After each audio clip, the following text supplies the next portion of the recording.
Neptuno. Neptuno es el octavo planeta del Sistema Solar y es el más lejano de todos. Se encuentra aproximadamente a unas 30 unidades astronómicas, o lo que es igual a unos 4.500 millones de kilómetros desde la estrella.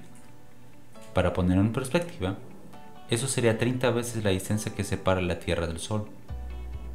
Pero ¿qué otras curiosidades hemos aprendido de ese planeta? Además de su curioso color, también hay un curioso sistema de lunas. Por eso, para aprender un poco más, hoy hablaremos de Neptuno.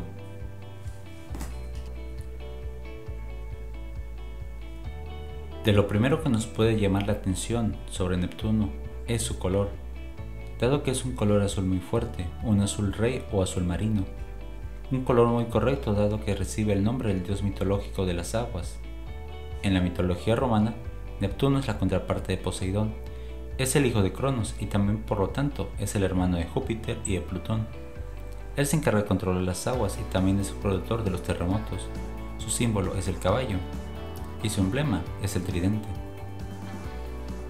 Aquí prácticamente podemos entender el por qué recibió su nombre, dado su color y su relación con los otros dos planetas que son previos a él, que podría ser Urano y Júpiter. Pero también hay otra serie de curiosidades que nos podemos entender de por qué este planeta recibe ese nombre.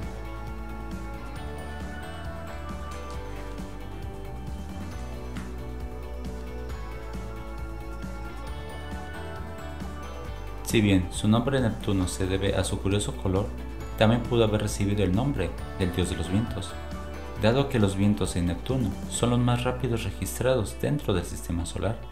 Estamos hablando de vientos que pueden superar los 4.000 km por hora. Eso literalmente dejaría a los huracanes de la Tierra como una pequeña brisa de verano. Pero ¿cómo es posible que existan esos enormes hipercanos en un mundo tan lejano donde en teoría tendría que haber muy poca energía recibida por el Sol para provocar tales movimientos? Bueno, ahí radica parte de la solución. Para que podamos entenderlo, imaginemos lo siguiente. Al estar tan lejos del Sol, recibe muy poca radiación de este y por lo tanto muy poco calor. Esto hace que la superficie del planeta sea extremadamente fría. Aproximadamente la superficie de Neptuno está a menos 240 grados centígrados. En cambio, el interior del planeta es sumamente activo y genera mucho calor. Las emisiones de calor infrarrojo son altas y constantes. Fotos tomadas por el telescopio espacial Hubble lo demuestran. Eso genera un gran nivel de contraste entre el exterior frío y el interior caliente. Eso genera corrientes de convección que ponen en marcha vientos que sobrepasan por mucho la barrera del sonido, dando como consecuencia esos grandes vientos.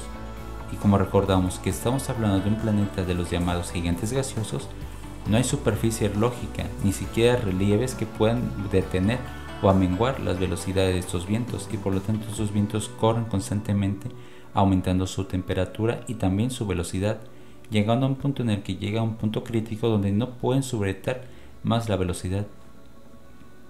Eso también es responsable de que se generen enormes tormentas, tales como la famosa mancha negra que fue visitada por la sonda Voyager 2 en 1987, pero de eso ya hace mucho que desapareció.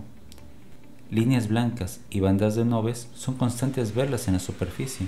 Todos estos elementos se generan justamente por las altas velocidades de los vientos y limpian prácticamente al planeta de otros cuerpos y no tienen unas diferencias de bandas como podríamos verlas en Júpiter o un poco menos difusas que podríamos verlas en Saturno. Eso nos lleva a la siguiente cuestión acerca de su color.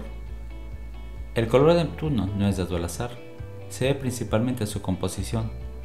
Como la mayoría de los grandes llamados gigantes gaseosos, su principal componente es el hidrógeno acompañado de helio, pero aquí también se encuentran otros elementos, entre ellos el metano.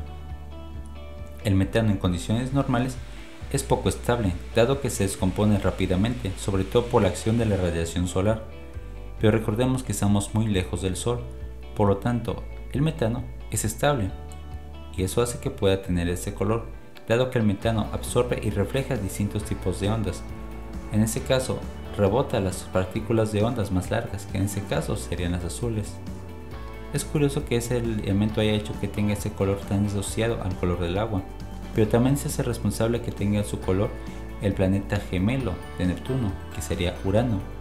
Urano curiosamente recibe el nombre del dios de los cielos. y también tiene un color que podemos asociar al color de los cielos. Curioso, ¿no? Pero además de metano hay otros elementos. Otra forma de llamar tanto a Urano como a Neptuno es de los gigantes helados o gigantes de hielo, y la analogía se refería principalmente a que se encuentran muy lejos, por lo tanto estamos hablando de cientos de grados bajo cero, pero la analogía no va tan dispareja de lo que podríamos pensar en el conocimiento mundano, dado que aquí se encuentra mucha agua. Aparte de los principales gases que ya mencionamos, también se encuentran amoníaco, etano, metano y, ¿por qué no?, agua.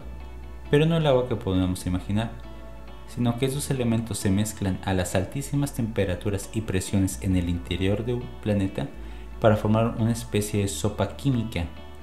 Esta sopa química es, entre otras, el gran responsable de los campos magnéticos de esos planetas y también de generar el calor interno que puede ser captado por el telescopio Hubble.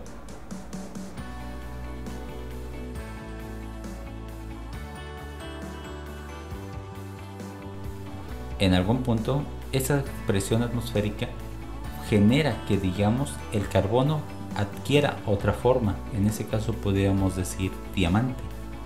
Así que sí, en estos mundos llueven los diamantes. Pero eso es algo que está en teoría y aunque es posible, falta poder comprobarlo. Pero no deja de ser sumamente interesante. Entender la composición de cómo está estructurado esos mundos puede ayudarnos a entendernos un poco más de cómo funciona nuestro universo, dado que los cuerpos como Neptuno, junto con las llamadas supertierras, parecen ser los cuerpos más abundantes en el sistema estelar.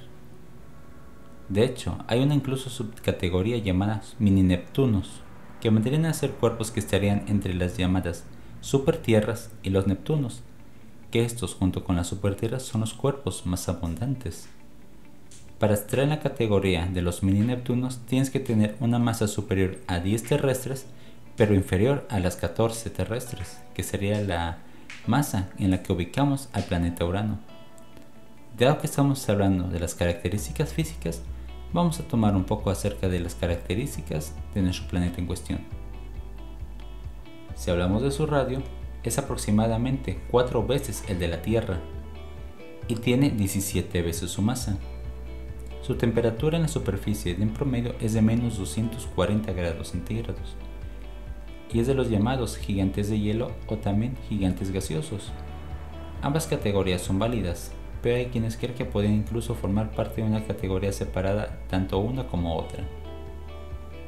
Otra de las grandes características es su sistema de lunas, pero no por ser abundante, sino todo lo contrario. A diferencia de los demás gigantes gaseosos que tienen un complejo sistema de lunas, Neptuno parece carecer de este. A diferencia de los demás, como podrían ser que tienen 62 o 67, como los grandes Júpiter y Saturno, o las 13 lunas que podemos ubicar en su gemelo Urano, Neptuno parece que solo tiene una luna importante y las demás pueden tratarse de los llamados satélites o cometas capturados. Pero puede que no sea muy diferente el origen de su única luna importante. Esta es Tritón. Tritón por sí sola constituye cerca del 99% de la masa del sistema de lunas de Neptuno y es un cuerpo sumamente interesante. De hecho, su composición lo hace muy similar al planeta enano, Plutón. Eso es una pista de cuál es el origen de este cuerpo. A diferencia de Neptuno, orbita de manera retrógrada. Eso significa que orbita de manera opuesta a lo que lo hace el planeta. Eso no puede ser posible, dado que si se hubieran formado juntos tendrían que tener la misma órbita. Eso es una evidencia clara de que tanto ambos cuerpos surgieron en distintos puntos y en algún momento se juntaron o fueron adoptados, o en otro sentido, capturados. Las órbitas retrógradas son propias de lunas capturadas, pero eso normalmente se aplicaba a pequeños asteroides. Pero para que una luna del 80% del tamaño de la nuestra haya sido este el caso, nos da una idea de que algo realmente interesante llegó a pasar en algún punto de nuestro sistema estelar. Y no hace tan relativamente poco. Las hipótesis para explicar qué fue lo que pasó son muchas, pero la más plausible es la siguiente. Lo que en un momento era un planeta enano, que posteriormente recibiría el nombre de Tritón, orbitaba junto con un satélite propio, de manera muy similar a lo que lo hace Plutón. Sin embargo, en algún momento, esos cuerpos que orbitaban dentro del cinturón de Kuiper se acercaron demasiado y fueron atrapados por la esfera de gravedad de Neptuno. Eso los acercó demasiado. Para que se haya sido posible la captura, el primer cuerpo tuvo que haber sido desacelerado para poder ser capturado, y la energía residual pudo haber sido suficiente como para arrojar el otro cuerpo fuera del sistema. Esto es posible lo que pasó. Suponiendo en ese ejemplo, el cuerpo que vendría a ser la luna de Tritón salió despedida, y esto generó tanta energía que la luna se ralentizó lo suficiente como para que fuera capturada. Después de esto, se tuvo que haber acercado demasiado, incluso haber chocado con la atmósfera del planeta. Y en ese momento quedó capturado en su órbita, dado su extraña inclinación y su órbita retrógrada.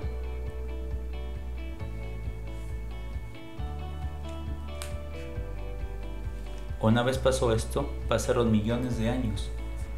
En ese periodo, todas las demás lunas que pudieron haber sobrevivido a ese acontecimiento fueron removidas por las interacciones gravitacionales de Tritón, la nueva huésped, dejando únicamente pequeñas trazas de pequeñas lunas o posteriormente lunas que fueron recapturadas, esas principalmente habiendo sido también procedentes del cinturón de Kuiper.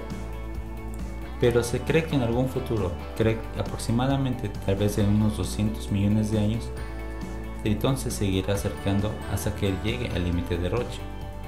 En ese momento, al igual que Saturno, Neptuno tendrá un curioso sistema de anillos. Se cree que eso puede ocurrir en algún momento, dado que la órbita actual que tiene la Luna es demasiado próxima. Es una lástima, porque entre los cuerpos llamados como grandes lunas o lunas mayores del sistema solar, Tritón llama la atención no solo por su tamaño, sino porque también es geológicamente activa. Tiene una atmósfera propia, principalmente compuesta de nitrógeno, que se congela y se vuelve a congelar dependiendo de su cercanía del Sol. También se han podido visualizar geysers de nitrógeno líquido, muy similares a los que se cree que pueden ocurrir en Plutón. De ser así el caso, sería una verdadera lástima, porque se cree que puede incluso ser un ambiente propicio para la vida. Sí, vida en Tritón. Recordemos que la base para encontrar la vida es el agua. ¿Y qué mejor sitio para encontrar agua? Alrededor de una luna que orbita en el planeta que recibe su nombre del dios de las aguas.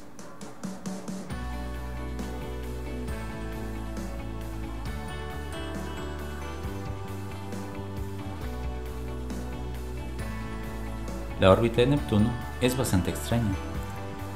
Le toma aproximadamente unos 170 años orbitar al Sol. Durante su recorrido incluso puede que se solape con la órbita de Plutón. Así que en ciertos puntos podemos decir que está más cerca Plutón que Neptuno. Pero en tiempos de lo que podemos o nos hemos dado cuenta, esto no ha ocurrido. Puede que pase en los próximos 100 años, así que sean pacientes. Aquí hay algo sumamente curioso. Durante mucho tiempo se pensó que había una serie de irregularidades en las órbitas de los grandes cuerpos más allá del cinturón de Kuiper que eran causadas por esa extraña órbita. Pero los últimos análisis demuestran que no es posible. Así que debe haber otro cuerpo que sea muy similar a Neptuno que esté causando estas perturbaciones. Es entonces que surgió la idea de un noveno planeta. Ese sería el planeta X.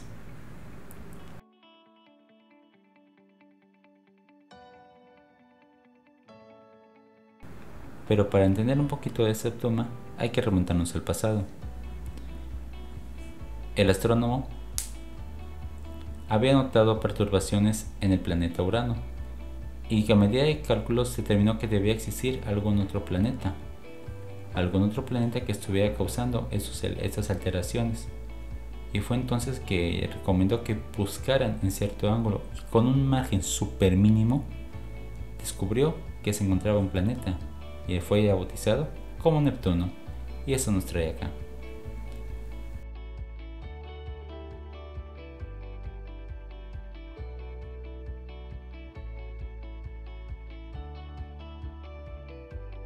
Ese mismo astrónomo predijo que existiría algún otro planeta que estuviera perturbando la órbita de Mercurio y recibió el nombre tentativo de Vulcano, pero eso es otra historia. Así que con ese mismo modelo que pasó en el pasado, podemos decir que hay evidencia firme y clara de que hay otro cuerpo mucho más allá que estaría perturbando los cuerpos transneptunianos. Ese sería el planeta X. Como dice el dicho, si el río suena es que agua lleva, o si ves humo es que hubo cenizas. Creo que se me iba, pero se entiende.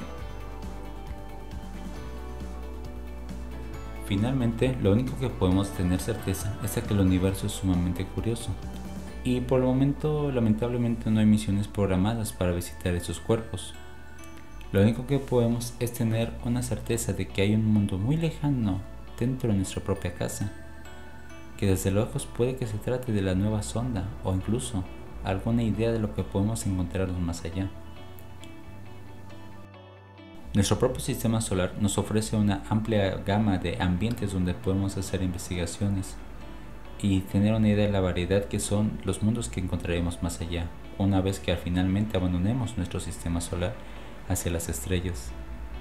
Mundos como Neptuno y sus lunas pueden ser sumamente abundantes, la evidencia ya nos lo puede indicar, así que investigar acerca de ellos nos puede ayudar a perfeccionar los métodos para que algún día nos volvamos una especie transneptuniana. Así que, como quien dijo, las aguas nos permitieron movernos a través del mundo. A través de los océanos pudimos explorar y conocer nuevas tierras. Así que puede que Neptuno sea la antesala de los próximos descubrimientos. Es algo poético, pero eso tiene que estar vivo. Espero que les haya gustado. Dejen su like y comenten para más material. Espero que les haya gustado. Un saludo y hasta pronto. Bye bye.